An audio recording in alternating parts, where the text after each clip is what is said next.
અમે લોકો 8 વાગ્યાના ટ્રેનમાં ચડેલા. રાત્રે 2:30 વાગે અમારો વેળ પડ્યો અને અમારે અમરકંટક સવારે પહોંચવાનું.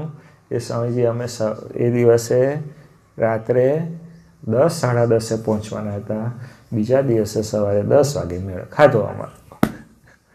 5 મિનિટની ભૂલ પડે, ભગવાન ઓળખાય નહીં તો. પેલી ટ્રેન ના ઓળખાય આટલું ભૂલ પડી. હરિકૃષ્ણ મહારાજ પૃથ્વી પર ફરતા હોય, ઓળખાય નહીં. એના મળેલા સાધુ હોય, આપણી જોડે જ ફરતા હોય, ઓળખાય નહીં, ભૂલ પડી જાય, જન્મારો પડે.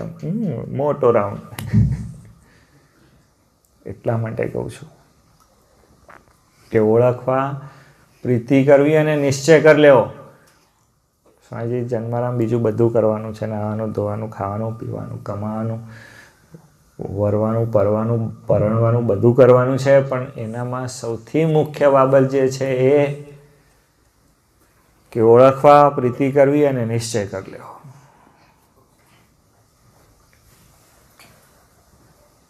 બાકી સ્વામીજી જીવનમાં ભૂલ પડી જાય. હા, તમે જોજો કપડાં તમે કેવા સારા પહેરો છો,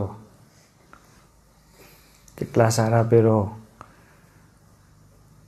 આ સફેદ પહેરવાનું હોય તો કેટલી વાર જુઓ.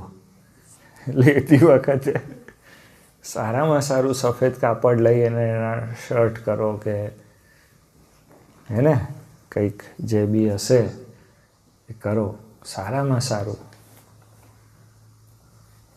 વિચાર કરજો કે ગતિ માટે આપણે શું કરવાનું છે. આપણને સ્વામીજી ભૂલ પડે છે,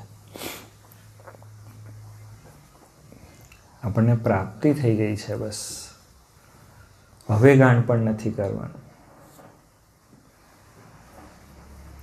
અતિશય કૃપાએ કરીને આપણને સહજાનંદ મળે. અને તમને ખબર છે સહજાનંદનો અર્થ શું છે? સહજમાં આનંદ.